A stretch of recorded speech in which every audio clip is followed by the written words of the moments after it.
Hello everyone, welcome to our channel Education Hotspot. So this is the next video of your general accounting.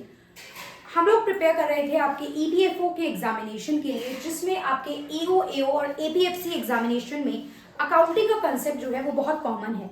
इसमें हमने basic accounting का meaning and features पे बात कर ली थी, ऑब्जेक्टिव के बारे में बात कर ली थी, प्लस हमने basic terminology and debit credit के कंसेप्ट पे बात कर ली थी at a very basic level.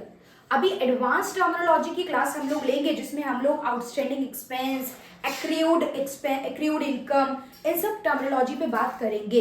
Right, we need to cover the advance terminology. अभी हम लोगों ने rules of debit and credit basic से देखे थे for asset, liability, capital, expenses and revenue. Clear. बाकी क्या अकाउंट्स जो है डेबिट क्रेडिट को लेके 3 बेसिक रूल देता है, किस किस चीजों के अकॉर्डिंग कितने डिफरेंट टाइप के अकाउंट होते हैं, पर्सनल, रियल, नॉमिनल, ये सब टॉपिक पे हम फर्दर आगे बात करेंगे. क्लियर. आज की क्लास डेडिकेटेड है प्रिंसिपल ऑफ अकाउंटिंग पे. इसमें से एमसीक्यू बनने का एक क्वेश्चन देखिए, एग्जाम में तो आना ही है अकाउंट्स, तो यहाँ से एक क्वेश्चन आने के बहुत ज्यादा चांसेस हो जाते हैं. आपको कंसेप्ट समझाएगा 1-2 लाइन में वो, उसके बाद नीचे 4 प्रिंसिपल के नाम देगा, पूछेगा बताइए अब लाइन में कौन से प्रिंसिपल की बात की गई है. तो उसके लिए आपको इन प्रिंसिपल्स की अंडरस्टैंडिंग होना बहुत जरूरी है. So you can take out your notebook. आप अपने साथ नोटबुक लेके बैठ सकते हैं. जो भी मैं बोलूंगी आप लोग अपने पास एक मिक्स हिंदी इंग्लिश में लिख सकते हैं.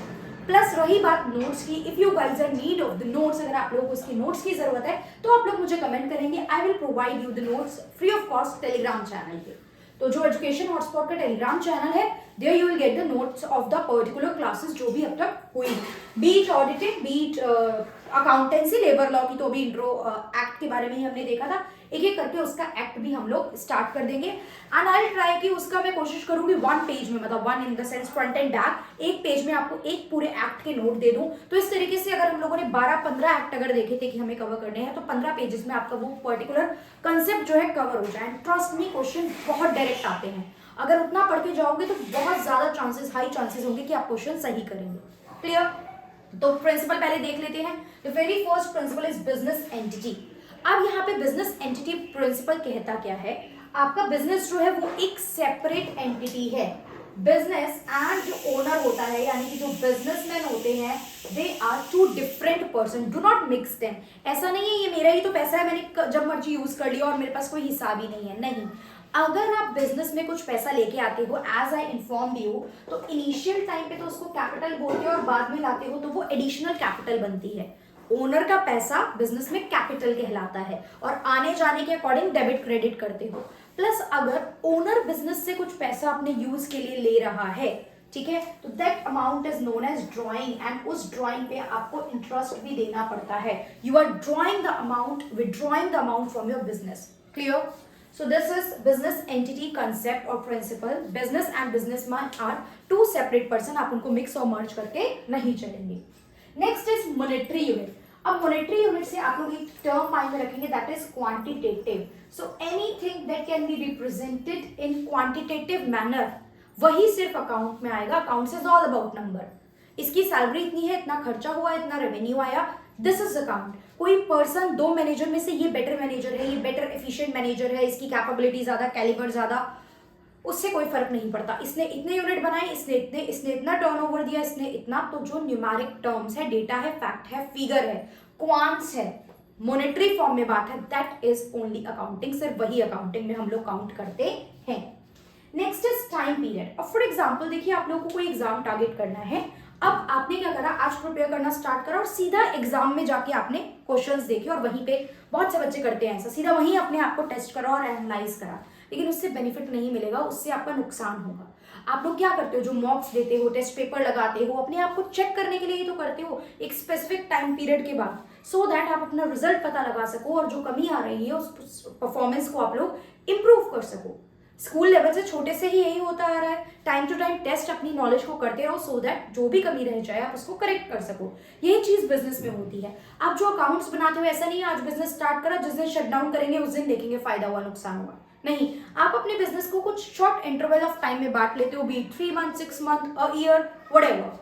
उसके बेसिस पे आप अपनी अकाउंटिंग करते हो. And then you will try to find out whether आपको प्रॉफिट हुआ है, लॉस हुआ है, ये सब चीजें आप लोग देन कैलकुलेट करते हो। तो टाइम पीरियड एक स्पेसिफिक टाइम पीरियड रहता है जिसके बेसिस पे अकाउंट प्रिपेयर किए जाते हैं। देखिए समझने में बिल्कुल भी मुश्किल नहीं है, साथ साथ शॉर्ट में इफ यू वांट तो लिख भी सकते हो। अब ऐसे मैं सारे नोट्स यहाँ लिखती या फिर मैं प्रॉपर पीपीटी लाके वो बोरिंग तरीका रीड आउट करती रहूं, कोई बेनिफिट नहीं है, ठीक है। और मैं यहाँ सारे कंटेंट लिखूं उसका भी कोई बेनिफिट नहीं है, टाइम वेस्ट होगा। जस्ट समझ लीजिए अभी, देन रिटन नोट्स 2-2 लाइन के इसके नोट्स हैं, ठीक है। 2-2 लाइन से ज्यादा इनके नोट्स नहीं है, तो यू विल गेट दैट, वो टेलीग्राम पे मैं अपलोड कर दूंगी इफ यू नीड दैट, ठीक है।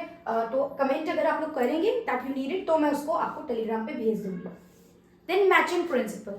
What does this principle state? This principle state that आपके जो बिजनेस है, आपका जो भी अकाउंट आप प्रिपेयर कर रहे हो, आपके एक्सपेंसेस जो हैं आपके रेवेन्यू यानी आपकी इनकम से मैच करने चाहिए। वैसे ये प्रिंसिपल कहता है फॉर एवरी डेबिट, हर डेबिट के लिए there is an equal amount of credit. अगर कुछ डेबिट हुआ है तो उतने अमाउंट का कुछ ना कुछ क्रेडिट जरूर हुआ होगा। फॉर एग्जाम्पल आपने रॉ मटेरियल परचेज किया है तो आपके पास रॉ मटेरियल बढ़ गया जिसको आप बेचोगे, लेकिन आपके पास से कैश भी तो गया होगा। और अगर आपने कैश में नहीं पे करा, आपने उधारी में फॉर एग्जाम्पल वो परचेज करा है, तो आपके क्रेडिटर्स बढ़ गए। पिछली क्लास में मैंने बताया था जिन पर्सन से आप लोग उधार में सामान खरीदते हो आप उन्हें अपने क्रेडिटर बोलते हो। तो अगर आपने 10,000 का रॉ मटेरियल खरीदा तो 10,000 का या तो कैश गया है दूसरी साइड माइनस में, या आपके क्रेडिटर बढ़ गए हैं। तो for every debit there is a equal amount of credit. कुछ ना कुछ अगर डेबिट हुआ है तो कोई आइटम जरूर क्रेडिट हुई होगी। क्लियर? अगर आपका कोई ना कोई अमाउंट डेबिट हुआ है तो कुछ ना कुछ जरूर क्रेडिट हुआ होगा। ये डबल एंट्री बुक कीपिंग का कंसेप्ट है। बुक का नाम ही है ना, अकाउंट्स के लिए आपको सजेस्ट की जाती है 11th-12th टीएस ग्रेवाल पढ़ो, डबल एंट्री बुक कीपिंग की बुक पढ़ो। अगर आप बुक लिस्ट कहीं पे सुनते हो देखते हो तो अकाउंट्स के लिए आपको डबल एंट्री बुक कीपिंग जरूर सजेस्ट की जाती है। बट इतनी बल्कि मोटी बुक है, कहाँ से खुद से सब पढ़ लोगे? अकाउंट्स 11th-12th के एग्जाम तो देने नहीं जा रहे हो, राइट? तो ठीक है, तो वो डबल एंट्री के बेसिस पे ये चीज होती है। बहुत शॉर्ट में समझिए, इतना कि क्वेश्चन सही कर पाए। बाकी ये सब की एमसीक्यू प्रैक्टिस भी विल डू, हम लोग एमसीक्यू प्रैक्टिस भी करेंगे इसका। तो 4 क्लियर हुए total principle. Next is historical cost. Historical cost मतलब फॉर एग्जांपल ये मार्कर मैंने परचेज करा तो मैंने अपने अकाउंट में डाला होगा ये मार्कर कितने का आया, क्लियर। अब मैंने आज इसको सेल करा, हो सकता है ज्यादा में कम में व्हाटएवर, आप इसको अपने जो अकाउंट में आपने इसको मेंशन कर रखा था आप अपने अकाउंट से हटाओगे। तो आप जो अपने अकाउंट से हटाओगे वो उसी अमाउंट से तो हटाओगे जिस पे इसको परचेज किया था। तो जो भी रिकॉर्डिंग होती है, जो भी आप लोग सेल परचेज व्हाटएवर ये जो रिकॉर्डिंग कर रहे हो that is done on the historical cost. No matter market में फ्लक्चुएशन कितना भी चीजों का चल रहा हो, that will not be considered in your books of account directly. Clear? Cost के मैटर में आप लोग चीजों को किस पे रिकॉर्ड करेंगे? Historical cost. अगर इस तरीके से क्वेश्चन आ जाए कि which principle state that the asset and liabilities are recorded at their original cost, कि वो ओरिजिनल कॉस्ट या ओरिजिनल वैल्यू पे रिकॉर्ड की जाती है, the answer is historical cost principle. Is it clear? तो 5 प्रिंसिपल हो गए। Next is going concern concept. Going concern concept क्या कहता है? Very simple concept. No business came with an intention कि वो आज स्टार्ट हो रहा है तो वो कल बंद हो जाएगा। हम लोग ये सोच के आते हैं दैट यस हमारा बिजनेस कंटिन्यूटी में for a longer period of time चलेगा। और बहुत से बिजनेस देखो, सोल प्रोपराइटर में ऐसा होता है अगर मैंने अकेले कोई काम स्टार्ट किया तो मेरी डेथ से या मेरी हेल्थ खराब होने से मेरे बिजनेस में बहुत इंपैक्ट पड़ता है। हो सकता है डेथ के बाद तो शट डाउन ही हो जाएगा, ठीक है, अगर कैरी फॉरवर्ड कोई नहीं कर रहा है उसको। लेकिन कंपनी में ऐसा होता है, जब कंपनी के फीचर आप लोग देखते हो तो कंपनी का ये फीचर होता है, कंपनी में परपेचुअल सक्सेशन होता है। मतलब मेंबर में कम मेंबर में गो, किसी के आने जाने से किसी की डेथ से कंपनी में कोई इंपैक्ट नहीं पड़ता है, ठीक है। That was a different thing. बढ़िया। गोइंग कंसर्न कंसेप्ट क्या कहता है कि बिजनेस कभी भी इस इंटेंशन के साथ नहीं आता है कि वो आने वाले समय में शट डाउन हो जाएगा। बिजनेस का ये ऑब्जेक्टिव होता है दैट इट विल कंटिन्यू और it will run for a longer period of time. तो अगर ये स्टेटमेंट आती है then the answer to this is going concern concept. No business came with an intention to be shut down in the near future. This statement talks about, ये statement कौन से principle की बात करती है? Going concern concept. As it is यही line आपको notes में लिखी मिल जाएंगी और एमसीक्यू प्रैक्टिस में भी वी विल डू दैट। मैंने बोला था 10 क्लास मुझे दीजिए, 10 क्लास के बाद से we will start practising the MCQ. Next is full disclosure. नाम से क्लियर है, सब कुछ सच सच बताओ भाई, कुछ भी छुपाओ मत, ठीक है, आपका बिजनेस है, आपके आने वाले टाइम में शेयर होल्डर्स वगैरह ये सब लोग भी आपके बिजनेस में इन्वेस्ट करने वाले हैं, तो अपने बिजनेस में लॉस हो रहा है या बिजनेस के कोई भी इंपॉर्टेंट डिसीजन है, तो do not hide that your expenses, revenue, whatever you are doing, your investment plan, whatever, you should disclose that. तभी तो देखो फाइनल अकाउंट जो बनाती है कंपनी, कौन कौन से बनाती है पढ़ेंगे, जो फाइनल अकाउंट प्रॉपर प्रिपेयर किए जाते हैं वो सब आप लोग डिस्क्लोज करते हो, ठीक है। तो इसी से रिलेटेड अभी पहले मैं मटेरियलिटी बता देती हूँ। मटेरियलिटी जो होता है इसका मतलब है मटेरियल फैक्ट। मटेरियल मतलब यहाँ पे समान नहीं है, मटेरियल फैक्ट्स मतलब है important facts, all the fact that are important. अब कैसे पता चलेगा इंपॉर्टेंट है? ऐसे सभी फैक्ट जो कि इन्फ्लुएंस कर सकते हैं, that can influence the decision of share holder, जो इन्वेस्टर और शेयर होल्डर के डिसीजन पे असर डाल सकते हैं। मतलब ऐसा कोई फैक्ट जिस वजह से मैं ये सोचती कि नहीं यार मुझे यहाँ इन्वेस्ट नहीं करना चाहिए, वो आपको छुपाना नहीं है कि इससे हमारी गुडविल या मार्केट में इमेज खराब हो जाएगी। You should disclose that. तो all the material kind of देखो रिलेटेड ही है ना, बट यहाँ पे बोला कि मटेरियल फैक्ट तो बिल्कुल भी आपको नहीं हाइड करने हैं। All the material means the important fact that can influence the decision of the share holder और investor should be disclose by the enterprise. वो एंटरप्राइज को जरूर डिस्क्लोज करके चलने हैं। क्लियर हो गया materiality? Then comes revenue recognization. Revenue recognization का कंसेप्ट देखो इस बात पे डिपेंड करता है कि अगर आप उधार में सामान खरीद रहे हो, क्लियर। एक होता है कैश बेसिस, ये मैं अगली वीडियो में शॉर्ट में क्लियर कर दूंगी कैश बेसिस और एक्रूअल बेसिस क्या होता है, ठीक है, या आगे भी सम टाइम मैं अभी क्लियर करती हूँ आप लोगों को। एक तरीका होता है कैश बेसिस। कैश बेसिस में आप चीजें रिकॉर्ड करते हो जब पैसा आया और गया, नो मैटर आपने आज इसको सेल कर दिया, आप अपने अकाउंट में तभी इसको रिकॉर्ड करोगे जब सामने वाला पर्सन इसके पैसे आपको दे जाएगा। जब कैश बेसिस में रिकॉर्डिंग तभी होती है जब या तो कैश आपके पास रिसीव हो गया या कैश पे हो गया, पेमेंट हो गई है। ओनली मतलब इसी केस में आप क्या करते हो, रिकॉर्डिंग करते हो। अब इसमें नुकसान भी हो सकता है आगे जाके पेमेंट आए ना, राइट। एक्रूअल बेसिस क्या होता है? एक्रूअल बेसिस कहता है no matter whether the cash is received और not, record the transaction at the time when it occur. जैसे ही ट्रांजेक्शन हो गई है तभी आप उसको रिकॉर्ड करो। हाँ, पेमेंट नहीं आई है ना, तो there is always a option called credit sale और क्रेडिट परचेज।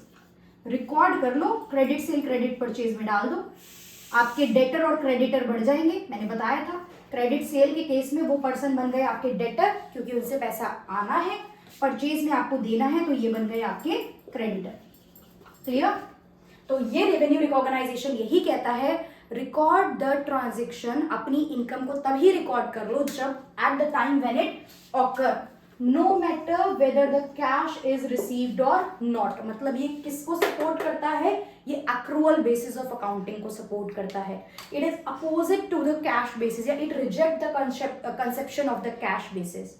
कैश बेसिस पहले काफी इंटरप्राइज फॉलो करती थी, लेकिन आज की डेट में एक्रूअल बेसिस पे सब लोग शिफ्ट हो चुके हैं। ये एक बहुत नैरो कंसेप्ट है, ये एक ब्रॉडर कंसेप्ट है जो आपकी ट्रांजेक्शन को तभी रिकॉर्ड कर रहा है जब वो हो गई, no matter when the payment is received. नहीं अगर रिसीव्ड हुई है, पैसे नहीं आए हैं, तो आप उन्हें डेप्ट में डाल दोगे कि यार ये डेटर मेरे खराब हो गए, ये डेटर डेप्ट बैड निकल गए, दे आर बैड डेप्ट, नुकसान। बैड डेप्ट इज योर नुकसान, ठीक है, it is a loss. Is it clear? Simple सा कंसेप्ट था। कैश बेसिस एक्रूअल बेसिस भी इससे क्लियर हुआ। So the last is conservatism. Materiality पे हम बात कर चुके हैं। कंजर्वेटिज्म प्रिंसिपल क्या कहता है? देखो आपने सुना होगा कि लोग क्या कहते हैं, मतलब जब आप कोई एग्जाम की तैयारी करते हो तो आपने बहुत बार सुना होगा कि पहले से ढिंढोरा मत पीटो, साइलेंटली पढ़ लो, एग्जाम तो निकल गया तो सबको पता चल जाएगा, राइट। तो मतलब कि अगर आपका नहीं निकला तो नुकसान है ना। तो जो चीज निकल सकती मतलब यहाँ पे आपको क्या करना है, आपके जितने भी लॉसेज हैं आप उनको पहले से प्रिडिक्ट करके चलो। नुकसान तो ऑलवेज लेके चलो, नहीं निकला तो क्या ऑप्शन रहेगा, लेकिन जो फ्यूचर में फायदा होने वाला है उसको पहले से मत गाओ। तो ये प्रिंसिपल सीधा सीधा ये कहता है एंटिसिपेट, वर्ड हम यूज करते हैं anticipated all the losses and expenses in advance but do not anticipate the gain. अगर ये आ गई तो ये कौन सा प्रिंसिपल है? This is conservatism. कोई भी गेन का पहले से ढिंढोरा मत खरीद के चलो भैया, नहीं हो पाया तो क्या करोगे, लेकिन कुछ नुकसान हो सकता है तो उसके लिए ऑप्शन पहले से सोच के चलना पड़ेगा, उसको आप रिकॉर्ड करके चलते हो। क्या होता है वो क्या होता है, मैं सब कंटिजेंट लायबिलिटी का कंसेप्ट है वो लायबिलिटी के टाइप्स में बता दूंगी। तो anticipate all the losses and expenses in advance but do not anticipate the gain, this principle is what, principle of conservatism. तो आई होप ये प्रिंसिपल ऑफ अकाउंटिंग आपको क्लियर हुए हैं। These 10 are the principle of accounting. Chances हैं किसी एक पे MCQ बन सकता है, आई थिंक मुश्किल नहीं है, तो ये छोड़ के आना तो बिल्कुल बेवकूफ़ी होगी। तो ये सब चीज़ें हमें समझ में आ गई हैं, अपने अपने पास रिकॉर्ड कर लिया। And if you are in need of the notes then you can comment me, I will send the notes free of cost and note, Telegram पे वो मैं अपलोड कर दूंगी। नेक्स्ट वीडियो में थोड़ा एडवांस टर्मिनोलॉजी पे बात करेंगे। आई होप चीज़ें लेक्चर क्लियर हो रहा है, and if it is clear to you then please do mention it in the comment box and share the video with all those who are preparing for this examination. See you in the next video, and बाकी subject भी channel पे ongoing है, चल रहे हैं, do watch that video also. So that's all for this video. Thank you for watching.